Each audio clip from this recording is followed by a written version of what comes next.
Hello there and welcome to Inquiring Minds. My name is Doug and I'm back with another Pen Resurrection Sunday video. Only it isn't Sunday, it's Wednesday. So I guess this is a Pen Resurrection Wednesday. I had to fit another resurrection video in this week as I'm up to my armpits in zombie pens. The zombies that plagued our town are now just corpses rotting in our streets. And this one was rather simple, but very satisfying and interesting to restore. This is a circa 1967 Parker 45 Flighter Deluxe that I picked up for $5 in an Ontario antique store. And since I only paid $5 for it, I figured I could afford to give it a 14-karat gold nib upgrade. Not only gold, but a gold broad nib as well. Extra primo special. Join me as I make this 56-year-old pen new again right now.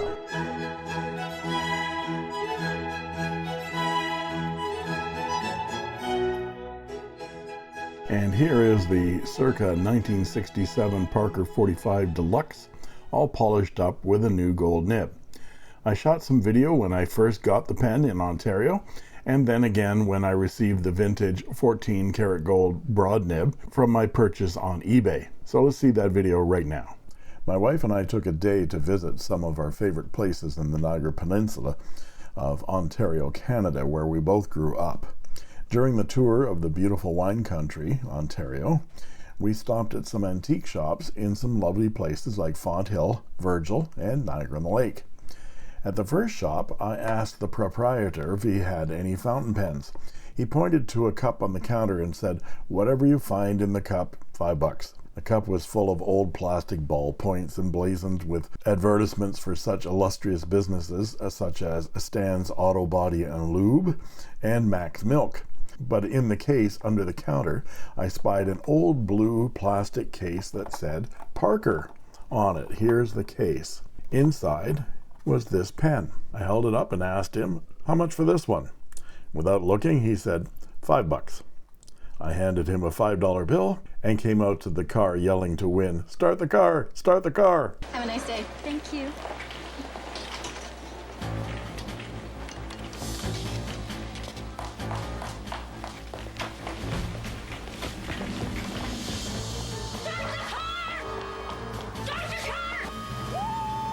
Because I had snagged a 1960s Parker 45 Flighter for $5. Granted, it has a steel nib, not gold, but it's easily replaced for gold, and these Parker 45s are excellent fountain pens, and I've always wanted a Flighter version. Also in the mail came a new gold for my Parker 45 that I got while I was traveling. Here's the 45. It's a Flighter version, and it has a steel nib. So I thought, well, that steel nib, it actually writes okay, but since I got this for $5, I figured I could afford to get a gold one, and I got a vintage gold one. Open up the package. Got this on eBay. Extract this. There we go. And this is a vintage Parker 45, and the other reason I got it is because it's a broad, hermetically sealed. Oh, there we go. And I'll just show you how easy this nib replacement is. You just unscrew the front of the old one and screw in the new one. Presto changeo. So all I have to do is polish up that nib and we'll check to see how it writes. I have not restored this pen yet, but we'll polish it up to its former glory, and that will be another pen resurrection success. So after I installed the 14-karat gold broad nib on my Parker 45, I inked it up and I've been writing with it for at least a week now, and it's writing brilliantly. So now I just have to clean the pen. So I cleaned it out of all of its ink, and then we're going to take it apart. Here's the original nib and its vintage case that the gold nib came in, so I'm going to keep that. But I've emptied it of ink and I've cleaned all the parts in my ultrasonic bath, so everything's nice and clean. But I want to polish that section. I want to polish the stainless steel and polish up that gold-plated clip, and especially polish up that nib, because I just wrote with it without doing anything. And it writes nicely, but I want it to all look like brand new again. So let's take the pen apart and take the barrel off. And I've got some choices when it comes to this squeeze converter. I don't really like squeeze converters, but the Parker 45 will accept Parker cartridges, but it will take the twist type modern Parker converters as well. Because the size is identical to Pen BBS, I can put a Pen BBS converter into this and not have to deal with this squeeze converter. And let's remove the nib unit. It comes out just that easily, and you give it a little bit of a push just like that, and this little collar comes off, and then you just give the nib a little push and that gold nib comes off as well. So there's the ebonite feed, and it's nice and clean. And here is our 14 karat gold nib. There is no date on these. It does say 14 karat gold Parker, made in the USA. And it is indeed a broad, and you can tell it's a broad because the nib collar feed unit comes with a small B right there for broad. And now I can take this ring off of the section.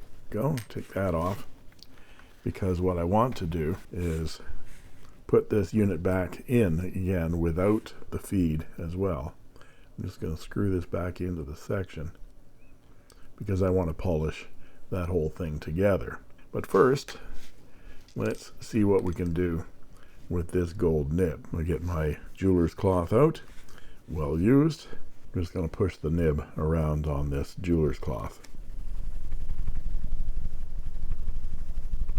And there we are. Just that quick and easy, folks. And there we go. It is shiny and gold on both sides. Now let's see about that gold clip. I don't really need to take it out of that finial, and that cap is clean and the liner is clean, so I'm just going to polish it up with my jeweler's cloth.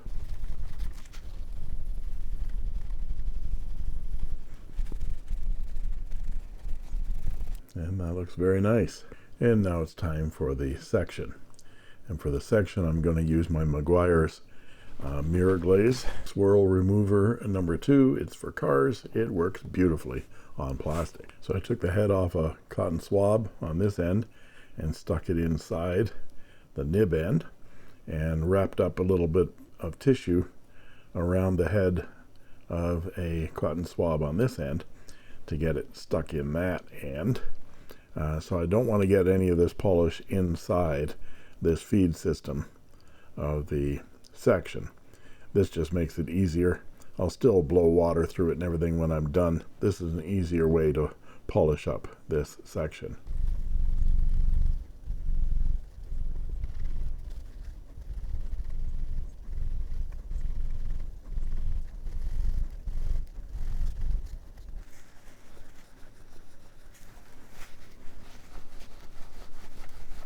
And there we go. That looks pretty good. And just a little bit of polish on that plastic end finial. You have to be careful, no leverage on that, because these break off very easily, as I discovered previously with a Parker 45 Insignia.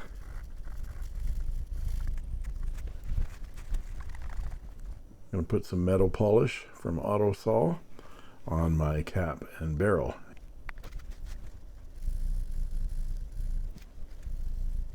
See that even though the stainless steel looked clean, there's a bit of dirt and grime coming out of there. Lots of little micro grooves.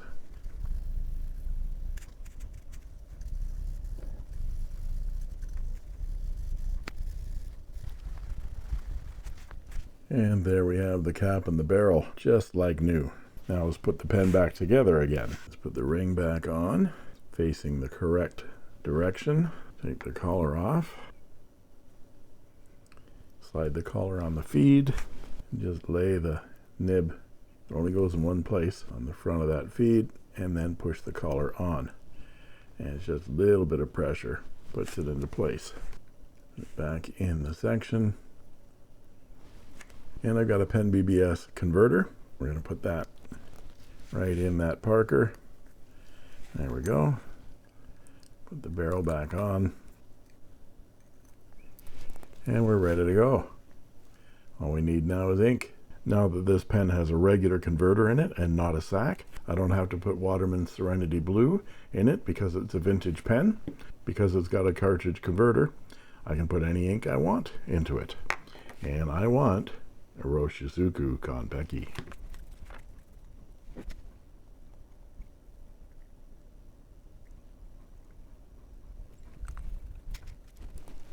There we go. All we gotta do now is write.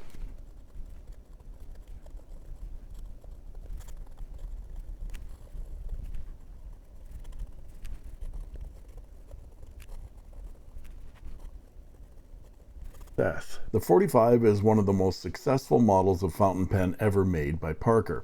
From its inception in 1960, Parker made the pen in many different variations and colors over the 47 years of production, finally discontinuing the model in 2007.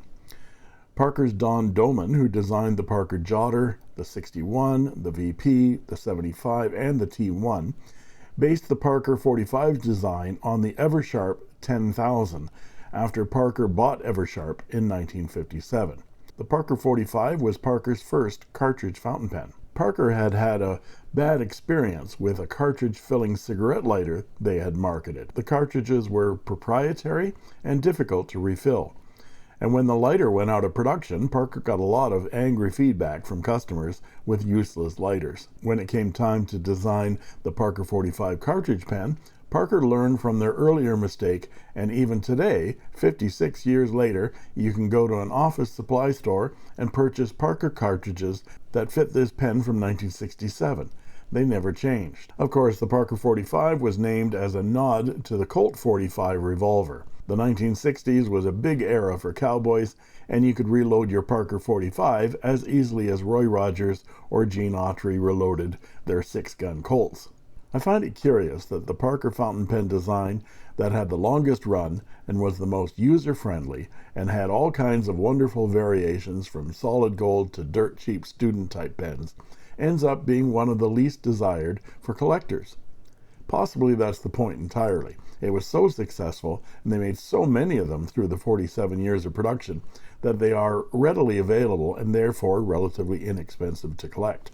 No one wants to collect something that can be found almost anywhere. That is, unless you appreciate a well-designed, perfectly engineered, and balanced fountain pen. If you are a Parker 45 fan, collecting them is so much easier than collecting Mont Blanc or Monte Grappa. Let's take a look at some of the features that made this Parker 45, in my humble opinion, one of the best fountain pens ever made. I'm going to bring out two other Parker 45s along with the Flighter version here to show a little of the model's range. Here is a Parker 45 from the mid-60s with a gold-filled cap and a gray barrel and section. It has a 14-karat gold fine nib and belonged to my friend Ron's dad, Dennis. And here is a Parker 45 from the 1970s that has a stainless steel cap and black section and barrel.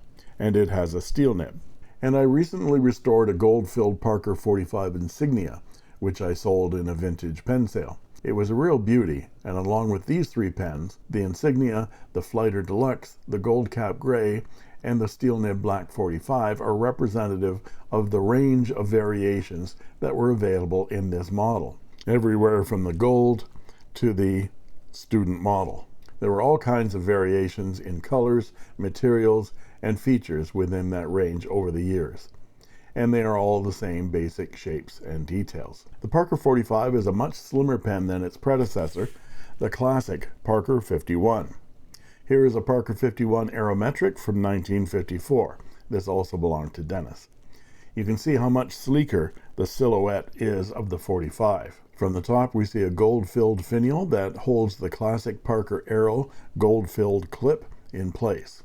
The clip is not only rightly famous, it's also very practical and works beautifully. The brushed stainless steel cap tapers up to a seamless transition to the stainless steel barrel, which tapers away to a black plastic end finial, called a tassie. The entire pen is sleek and aerodynamic, especially with the Flighter treatment. The stainless steel does not make the pen overly heavy at only 20 grams, and you don't get any fingerprints on it at all, which I like a lot. But at 20 grams, it's still 7 grams heavier than the stainless steel and plastic model, and a full 10 grams lighter than my Wingsung 601 Parker 51 Flighter clone. The end of the cap has Parker on the front, 45 in hollow font on both sides, and the Parker logo and Made in USA on the back. There's a gold ring separating the cap from the barrel, and the end of the chassis is concave. The cap slips off to reveal a very long plastic tapering section and semi-hooded 14 karat gold broad nib and ebonite feed. And the back of the nib collar has a B on it for broad. And Parker made a dizzying 38 different nibs available for the Parker 45. That is because in addition to the convenient ink cartridges, Parker designed the 45 to have an easily user-replaceable nib unit. The gold nib on this pen came in this packet, which is how Parker sold them back in the day. So you could buy a Parker 45 and purchase extra nibs that you could swap on the fly. You don't even have to clean the ink out of the pen to swap the nibs. Now let's do it. This pen's full of ink. I'm just going to unscrew the gold one and put in the steel one. There. What was that? 10 seconds? Easy. There we go. A little bit of ink. The section is extremely comfortable for any grip you might have, whether you grip a pen correctly or incorrectly. And if you like a thick grip, just hold it back further, where it's 10.5 millimeters thick. Not bad. The section unscrews to reveal a pen BBS converter, which fits the Parker 45 perfectly. Of course, it will also fit Parker long cartridges and Parker shorts, but it won't fit two Parker shorts piggybacked, unfortunately. And those of you that like Lamy ink cartridges, well, what do you know? It fits Lamy ink cartridges as well. And the inside of the cap shows the cap clutch and the plastic cap liner that prevents the nib from drying out. The cap posts deeply and securely and is one of the best posting fountain pens ever designed, in my opinion. It is sleek and very well balanced in the hand posted. Unposted, the pen is plenty long enough to write with comfortably. Now let's look at some size comparisons. And here is the circa 1967 Parker 45 Flighter Deluxe with a 1954 Parker 51 Aerometric, a 1945 Parker Vacuumatic, a Pilot E95S, and a Wingsung 601 Flighter Vacuumatic. I put the Pilot E95S in here because it's the only pen I know of that is better at capping and uncapping and posting and is as sleek as the Parker 45. Now let's look at them posted. And here they are posted. You can see what I mean about the Pilot E95S being as sleek as the Parker 45. I prefer thicker pens, but somehow the Parker 45 and the Pilot E95S are two sleek pens that are so well designed that they feel like butter in your hand. Now let's look at them unposted. And of course the Pilot E95S is not designed to write unposted. And before you rip the Wingsung 601 for shamelessly copying the Parker Aero clip, do a little research and you'll find that the Parker Pen Company gave the Hero Pen Company of China, which happens to own Wingsung, the entire design along with the tooling to manufacture the Parker 45 outright as a gift in 1979. So there. Now let's look at some measurements and I'll be back with a writing sample.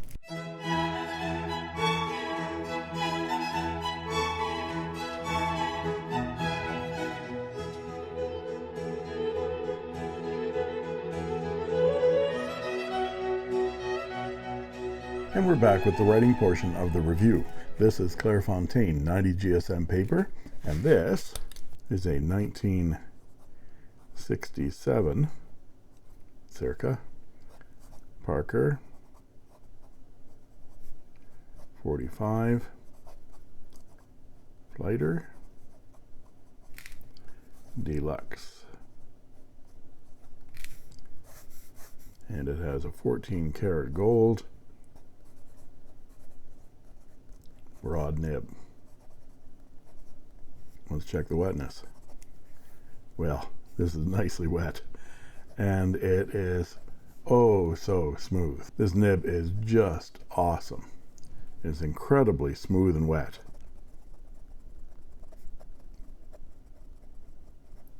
Very juicy. And the ink as I mentioned before, is Iroshizuku Konpeki. And here are some close matches to this ink from inkswatch.com. Because the Parker 45 uses cartridges and converters, you can use any ink you want on this vintage pen without fear, because there's no latex sac to dissolve with your non-neutral pH inks. It is just like any other modern cartridge converter pen. So that means Doug gets to use his favorite ink, Konpeki, in a vintage pen. Best of both worlds. As to line variation, there's a little bit, but these semi-hooded nibs were not designed to flex in any way, but it has a little bit of bounce to it, which is very nice. And this nib makes, as you can expect, a 0.8 millimeter line, which makes it a Western broad, surprise, surprise, or a Japanese double broad. On my Richard Binder line width chart, which you can find linked in the description. And for our quote: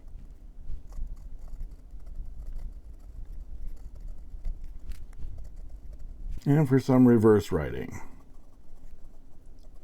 it's quite a bit drier, but very smooth and just a bit thinner.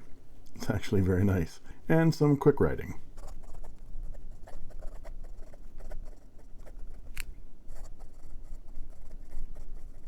No issues whatsoever. So what are my thoughts on this fountain pen resurrection? Well, I just don't get why this pen isn't more popular with collectors. Just a cursory glance at eBay yields Parker 45s available in the $50 range. I think this pen is better designed than the revered Parker 51. It is more versatile with its many choices of ink systems from cartridges to converters. Nibs are more easily swapped than any fountain pen of which I'm aware, and they are relatively inexpensive as a vintage pen. Even as a non-vintage pen, because Parker was still making them only 16 years ago. With hundreds of colors, finishes, nib and cap options, the Parker 45 is a collector's dream. Do yourself a favor, and even if you're not a vintage fountain pen fan, go to eBay and pick one up for a few dollars, and I'm sure you'll agree with me that the Parker 45 is one of the best fountain pens ever made, period. And there you have it. If you like this video, please like and subscribe, and don't forget to ring that bell to get instant notifications whenever a new video is posted.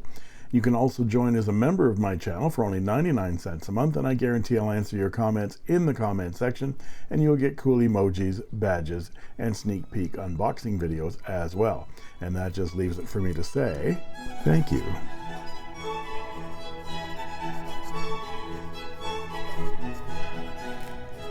for watching. And that's all she wrote. I made this.